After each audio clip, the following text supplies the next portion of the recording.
Olá pessoal, boa tarde, tudo bem?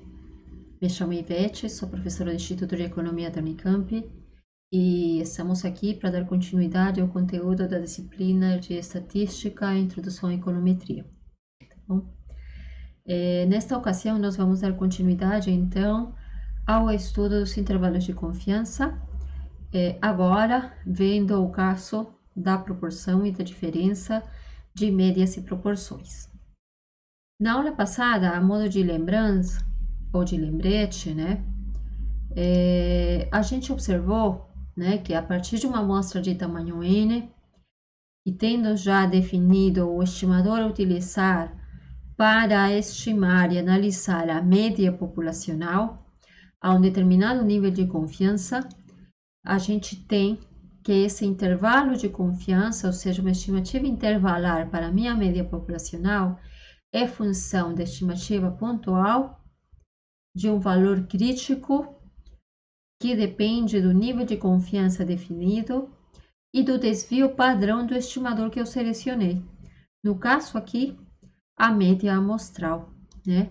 Isso porque, pelo teorema do limite central, a gente já sabe, né, que para uma boa amostra, um bom tamanho de amostra e uma amostra representativa, a distribuição amostral da média tende a uma normal com média μ, ou seja, estamos escolhendo aqui um estimador não viesado da média, e há uma variância que depende da variância populacional, que neste momento é considerado conhecido, e do tamanho da amostra, né?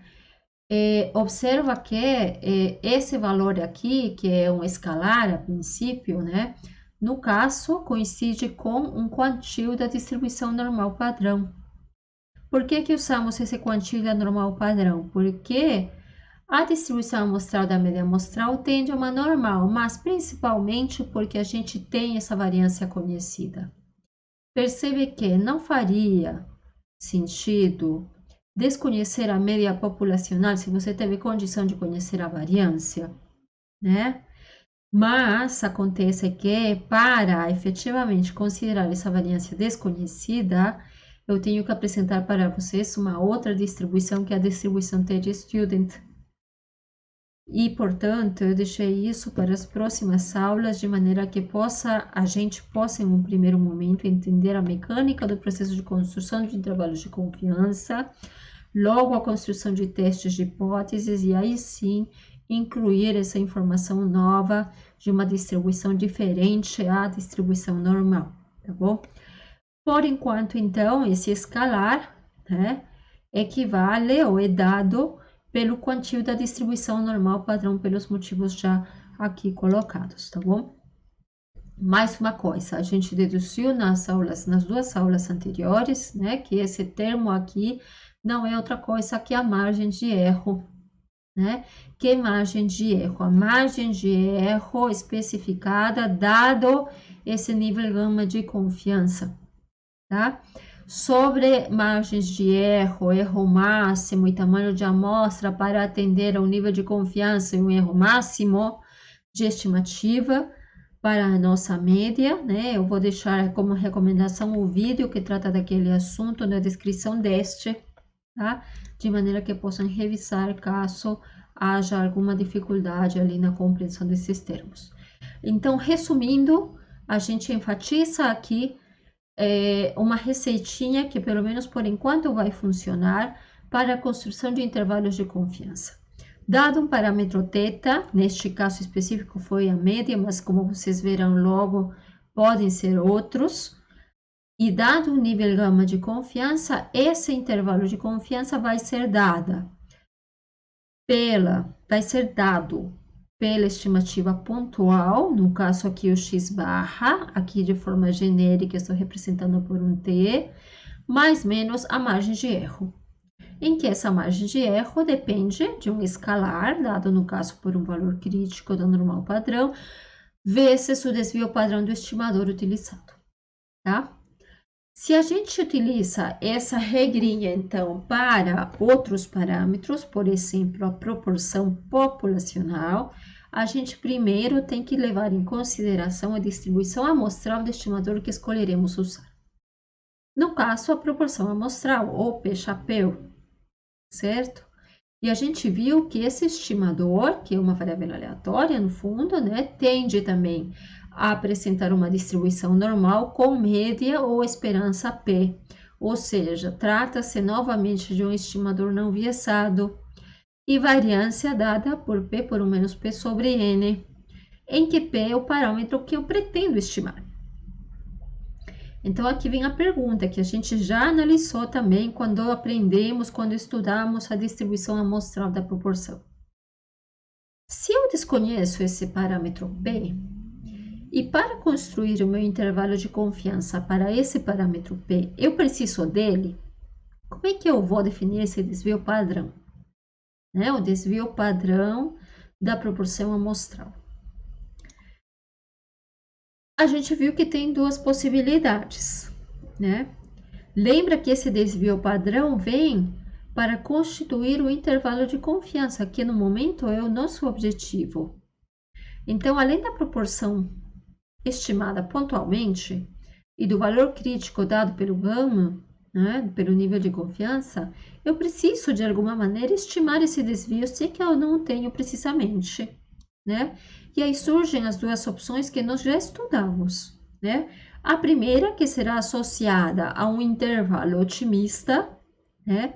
Em que nós assumimos que, dado que esse estimador é um estimador não viesado, então o valor observado do P-chapéu na amostra será uma boa proxy para esse parâmetro P, certo? Então, ao invés de usar o P para definir o desvio padrão da proporção amostral, eu vou usar a própria proporção amostral da minha amostra, tá? A própria proporção amostral observada da minha amostra. Essa seria a frase correta, tá bom?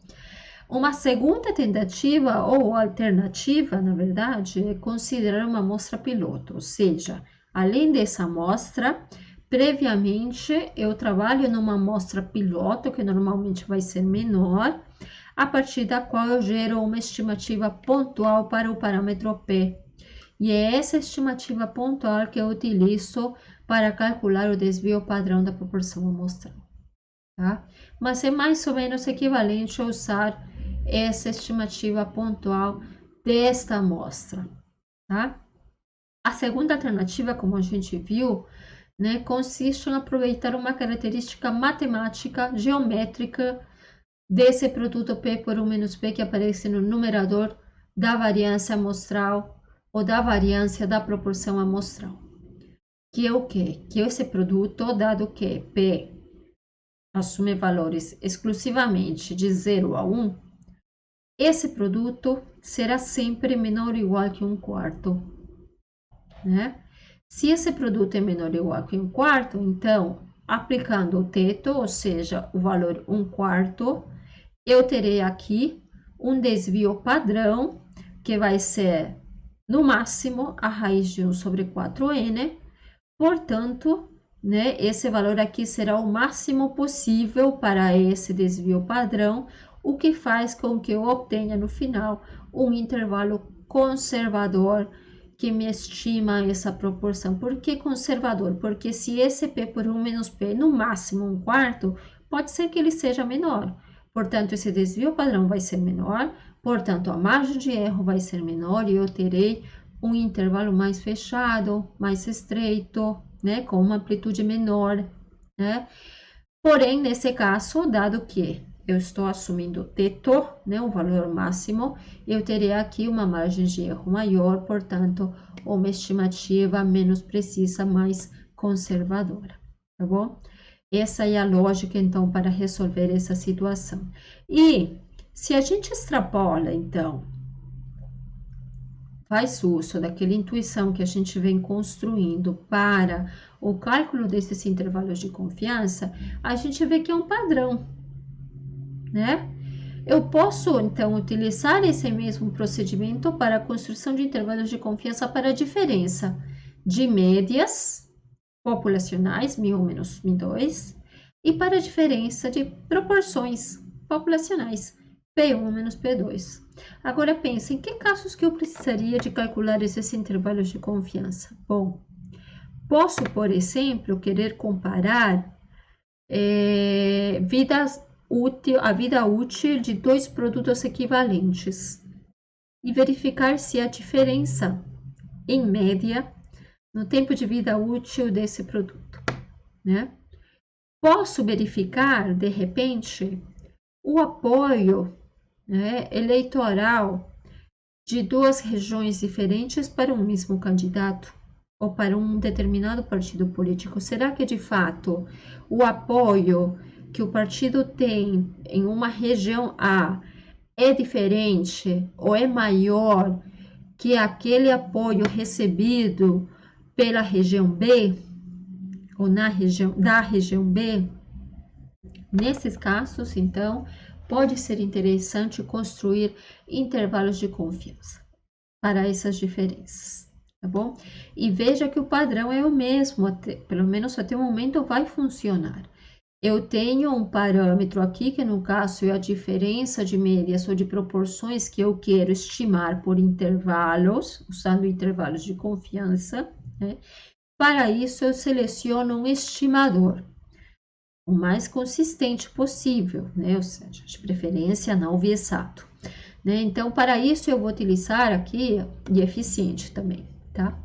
Para isso, então, eu vou utilizar a diferença de médias, né? A diferença amostral de médias ou a diferença amostral das proporções, né? Como proxy, né? Eu sei que elas são não viessadas, então estou indo por bom caminho. Segundo, eu posso utilizar esses estimadores porque eu conheço as suas distribuições amostrais, como nós já vimos, né? Dado que são amostras independentes ou conjuntos independentes que surgem da diferença de dois estimadores com distribuições conhecidas, eu tenho como especificar a distribuição amostral dessas diferenças. As esperanças a gente já sabe, porque são estimadores não viessados, e as variâncias serão, né, a soma das variâncias das variáveis independentes, ou seja, a soma da variância de x1 barra de x2 barra. No caso das proporções, a soma da variância da proporção amostral 1 e da proporção amostral 2. Portanto, eu tenho como especificar os desvios padrão que me permitam construir o intervalo de confiança para esses parâmetros. Quais parâmetros? De novo, a diferença das médias e a diferença das proporções. Será dado como a estimativa pontual, ou seja, as diferenças amostrais, mais menos o valor crítico, que a gente sabe que isso depende do gama, vezes o desvio padrão do respectivo estimador, que são justamente, se encontram representados na última coluna da tabela, tá bom? Então, no caso da diferença de médias, o intervalo de confiança para a diferença de médias populacionais, dado um nível gama de confiança, vai ser dado pela diferença amostral, mais menos o valor crítico, que depende do gama, vezes o desvio padrão da diferença amostral. E lembra novamente que esse escalar é um valor crítico no momento representado pelo quantio da distribuição normal padrão, mas isso vai depender, né, das informações que eu tenha, como nós veremos mais à frente, tá? Por enquanto fica assim, e no próximo vídeo a gente então resolverá dois exercícios, um referente à proporção e outro à diferença de médias, para ver de forma prática como que se aplica, né, esta informação toda contida na tabela para a construção desses intervalos de confiança, tá bom? É isso então, gente. Muito obrigada ali pela atenção e até a próxima.